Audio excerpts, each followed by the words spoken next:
À toutes fins utiles, juste avant de rajouter la prière, hein, comme je vous l'ai promis tout à l'heure, je vais vraiment la rajouter, ne passer surtout pas à côté de l'opportunité que le Seigneur nous donne de la faire. Elle est très importante, cette prière. Mais à toutes fins utiles, je tiens à préciser que je crois que pendant toutes ces années, ce qui, qui aurait pu être représenter quelque chose de terrible à mes yeux, ce n'est certainement pas les éléments matériels que je n'avais pas. Je crois que dans la vie, on peut ne pas avoir d'éléments matériels, mais ne pas avoir d'amour, par exemple, ou ne pas avoir, je ne sais pas, autour de soi de personnes sincères qui vous aiment sincèrement, par exemple, ça peut représenter quelque chose de beaucoup plus terrible. Et il me semble, et je tiens à le dire ici, hein, que les plus grandes souffrances que l'on peut avoir dans beaucoup de situations ne sont pas les souffrances que l'on engendre, que l'on vit ou qui sont engendrées dans nos vies ou en rapport avec le matériel. Non, ce sont des choses beaucoup plus profondes que ça. Le matériel n'est que, je ne sais pas comment dire ça fait partie du décorum, mais on peut se passer très très bien du matériel. Moi en tout cas, c'est ce que j'ai retenu de cette phase de vie. On peut vraiment vivre sans certains éléments matériels. Par contre, on ne peut pas vivre sans l'amour de Dieu, de Jésus et de son Saint-Esprit, ni sans l'amour d'un certain nombre de personnes importantes pour nous que Dieu a disposées dans nos vies et dans nos cœurs. Et je crois que l'essentiel est là. Et sinon, ma vie, pendant cette phase-là, certaines choses ont été difficiles pour moi. En tout cas, ce n'était pas le manque matériel. D'autant que en dehors du téléphone portable, je sais pas moi, un certain nombre d'éléments que je ne serais même pas capable de lister ici, j'ai vu Dieu tendrement prendre soin de moi pendant tout ce temps-là et ne jamais me laisser manquer de rien. Et je tenais à lui rendre grâce et gloire vraiment. Je le dis encore ici du fond du cœur. Toute la gloire en revient à Dieu, à Jésus, à son Saint-Esprit qui ne m'a laissé manquer de rien. Et les petites choses que je n'avais pas, ne m'ont pas manqué outre mesure et je me suis bien rendu compte que voilà, quand nous n'avons pas certaines choses dans nos vies, quand certains éléments ne sont pas là présents dans nos vies, c'est parce que Dieu sait très bien que nous n'en aurions pas eu besoin ou en tout cas qu'elles ne sont pas indispensables, ces choses-là. Je me rappelle d'avoir entendu aux États-Unis un leader spirituel qui disait, je crois que c'était un pasteur, je crois que c'était un homme qui disait, euh, quand Dieu ne te donne pas quelque chose, c'est que cette chose-là n'est pas nécessaire dans ta vie. Et moi, je suis tout à fait d'accord avec ça. Oui, il arrive que nous n'ayons pas telle ou telle chose, tel ou tel élément matériel, mais les trois quarts du temps, c'est parce que cet élément en question ne se retrouve pas, ne va pas se retrouver nécessaire, ne se retrouve pas nécessaire ou ne va pas se retrouver nécessaire dans la phase de vie que nous allons avoir à traverser. Donc, on n'a pas à se mettre en peine de ne pas avoir tel ou tel élément matériel. Franchement, ce serait perdre du temps. Ne perdez pas ce temps-là. Ne vous prenez pas le chou pour des questions matérielles. Continuez dans votre marche par la foi avec Dieu, Jésus-Christ et son Saint-Esprit à aller toujours plus loin, toujours plus haut, aller de l'avant avec Jésus. C'est vraiment ce que je vous souhaite encore une fois d'expérimenter. Dieu est le meilleur, il veut nous faire expérimenter le meilleur. Je vous souhaite de faire cette expérimentation-là du véritable bonheur et de connaître le meilleur. Je vous souhaite du fond du cœur le meilleur. Que Dieu vous garde et vous bénisse tous. À bientôt.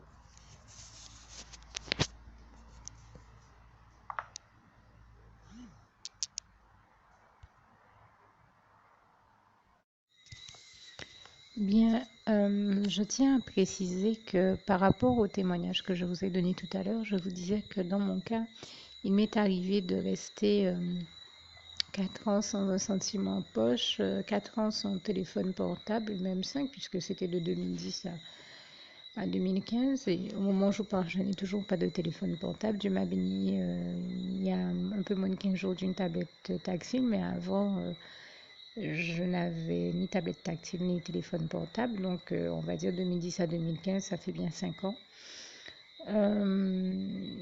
Ensuite, bien entendu, c'est 5 ans sans argent, 5 ans sans téléphone portable, tablette tactile et sans beaucoup d'autres choses. Mais comme je le disais, ben, même sans toutes ces choses-là, j'ai survécu et j'ai passé des années qui, en dehors des épreuves, ont quand même été des années de bonheur, tout simplement parce que celui qui fait réellement mon bonheur, et qui me faisait vivre et expérimenter le véritable bonheur. C'est Dieu, c'est Jésus-Christ, c'est son Saint-Esprit, et toute la gloire en revient à Dieu, que j'en remercie encore ici. Mais je tiens à dire que si mon témoignage choque certaines personnes, eh bien, je ne suis pas la seule chrétienne qui donne ce type de témoignage, qui rend un témoignage véridique, puisque quand j'étais aux États-Unis, j'ai entendu des chrétiens qui ont des témoignages autrement tout aussi original que le mien, et je pense à l'un d'entre eux qui disait avoir passé plus d'un an sans se doucher. Alors, ce n'est pas le cas de figure dans lequel moi j'étais, mais je ne le juge pas parce que moi je savais que, par exemple, ça peut nous choquer, nous qui sommes très maniaques, mais moi je ne juge pas. Aux États-Unis, je savais que mon témoignage aurait choqué parce que c'est la nation de l'argent, c'est-à-dire ce sont des gens, ça fait pas 30 minutes que vous foulez le au sol, on commence déjà à vous parler de dollars. Si vous n'avez pas de dollars là-bas, bon, j'ai envie de dire, en dehors de si vous avez Dieu dans votre vie, c'est très difficile de survivre là-bas. Et je peux vous dire que je savais très bien que quand j'allais dire que je suis restée sans un cent sans poche pendant 4 ans là-bas, j'allais surprendre et choquer pas mal de personnes. Et bien ici, moi je sais que avoir entendu un Américain témoigner qu'il a dû rester pendant, un chrétien américain témoigner qu'il a dû rester pendant plus d'un an sans se doucher, je sais que ça peut choquer beaucoup de personnes. Un autre donnait un autre témoignage et disait qu'il a vécu 32 ans dans la rue. C'est-à-dire 32 ans sans avoir un domicile fixe où il pouvait vivre. Donc, vous avez comme ça des chrétiens qui ont dans leur témoignage, dans leur chemin de vie, des expériences exceptionnelles. Et on comprend, et c'est ce que je veux dire ici, que s'ils y survivent, on comprend qu'ils ont des épreuves et des expériences exceptionnelles, des épreuves pas possibles, et que s'ils y survivent, c'est simplement parce que Dieu, Jésus-Christ et son Saint-Esprit leur en donnent la force. Et c'est parce que Dieu vit en nous, et toute la gloire revient à Dieu, à Jésus, à son Saint-Esprit, qui, comme il est écrit dans le psaume 29, verset 11, comme je le disais tout à l'heure, je ne sais plus si je l'ai cité avec ce témoignage, si ce n'est pas le cas, je le dis encore ici, et celui qui nous donne la force, qui donne la force à son peuple, qui le bénit et qui le rend heureux. Et je pense également à 1 Jean 4, verset 4, où il est écrit que celui qui vit en nous, Dieu est plus grand que celui qui est dans le monde, l'ennemi qui est vaincu, qui est déchu. Et toute la gloire revient à Dieu, à Jésus, à son Saint-Esprit, à l'Éternel, notre merveilleux Dieu d'amour, d'éternel vainqueur du diable, qui, nous l'attendons avec impatience, l'écrasera définitivement sous nos pieds, comme le vulgaire ave qu'il est, lui qui a été la cause de la souffrance de bien des chrétiens et de toute personne qui ait souffert de toute manière sur terre. Et un passage est très cher à nos cœurs et nous rappelle là aussi cette réalité, celle celle décrite dans le passage de Romains 16, verset 20, donc je vous invite à lire, tout comme je vous invite à ne surtout pas oublier de faire la prière qui va suivre. Que Dieu vous garde et vous bénisse tous. À bientôt.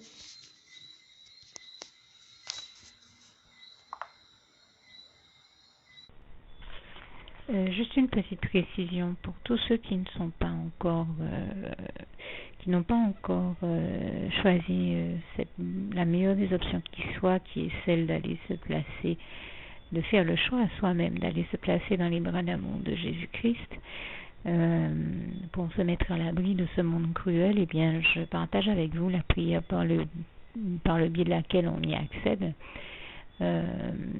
Et commence par vous rappeler également ce passage de Jean 14, verset 6, où il est écrit que Jésus-Christ est le chemin, la vérité et la vie. Nul ne vient au Père, Dieu, sans passer par le Fils Jésus-Christ, bien sûr. Je le dis à ma manière, vous regarderez comme il est actuellement écrit dans vos Bibles là encore. Et donc, n'hésitez pas à ouvrir vos cœurs à Dieu, à Jésus, à son Saint-Esprit, à être sincère avec lui et à lui adresser la prière qui suit, à lui dire tout simplement: Éternel mon Dieu, Seigneur Jésus-Christ, moi, un tel, vous dites votre nom et votre prénom, je t'accepte aujourd'hui comme mon sauveur personnel, le seul maître et roi de ma vie. Je remets toute ma vie entre tes mains puisqu'elle t'appartient, éternel mon Dieu, puisque tu l'as créée, cette vie. Donc tu en es donc le seul maître et propriétaire comme de tout ce qui existe dans tout l'univers. Je remets donc toute ma vie entre tes mains, je te la donne. Merci, éternel mon Dieu, aussi de permettre que cette vie que tu m'as donnée continue à être à ta gloire et que Je continue à te servir, à t'appartenir pour l'éternité, d'éternité en éternité. Merci aussi, Seigneur, de faire que je continue donc à te servir et à t'appartenir pour l'éternité, d'éternité en éternité. Et aussi, Seigneur, de m'accorder la grâce de ton pardon et de ta miséricorde pour tous les péchés que j'ai commis tout au long de ma vie, jusqu'à la date d'aujourd'hui incluse. Et c'est au nom puissant du Seigneur Jésus-Christ que j'ai fait cette prière. Et à vous tous qui avez fait cette prière, je vous dis que Dieu vous bénisse abondamment, puissamment, richement, et surtout n'hésitez pas à la partager avec tous vos proches et contacts, amis, membres de vos familles, collègues, bien-aimés, tous ceux que vous aimez, et surtout tous ceux à qui Dieu vous mettra à cœur, avec qui Dieu vous mettra à cœur de la partager.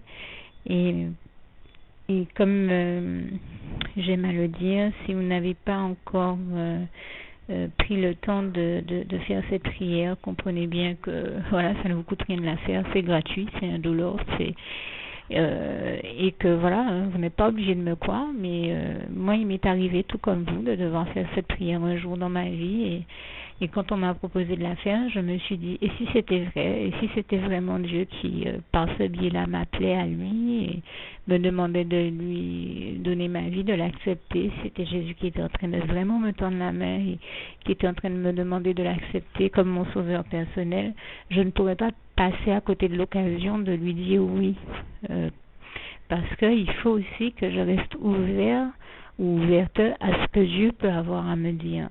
Il faut que je garde mon cœur et mon intellect ouverts à ce que Dieu peut avoir à me dire.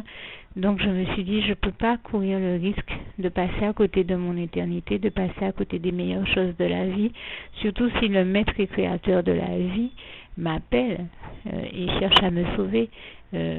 Pour être sauvé, il faut bien que je lui dise oui, que je souhaite qu'il me sauve. Oui, Seigneur Jésus-Christ, je t'accepte comme mon sauveur personnel. Et c'est le sens de cette prière. Et comme je dis, elle ne nous coûte rien à faire. Et puis surtout, moi je vous dis, du jour où je l'ai faite, j'ai vu Jésus changer ma vie en mieux sur tous les plans. Et donc je crois que ça ne vous coûtera rien, ça ne vous coûte rien vous non plus de la faire et puis d'expérimenter, de regarder comment les choses vont se dérouler dans votre vie, de regarder Jésus changer votre vie en mieux, à vous aussi. Et voilà, d'en faire l'expérience. Et pour en faire l'expérience, il faut commencer par faire cette prière. Donc si vous ne l'avez pas encore dite, réembobinez tout simplement cette vidéo ou ce document si vous préférez. Réécoutez-le et dites avec moi la prière que vous m'avez entendu mentionner. Et n'oubliez surtout jamais que tout est possible à celui qui croit en Dieu, en Jésus-Christ et en son Saint-Esprit, comme il est écrit en Marc 9, verset 23, et que tout est possible à Dieu, comme il est écrit en Marc 10, verset 27. Que Dieu vous bénisse donc et à bientôt.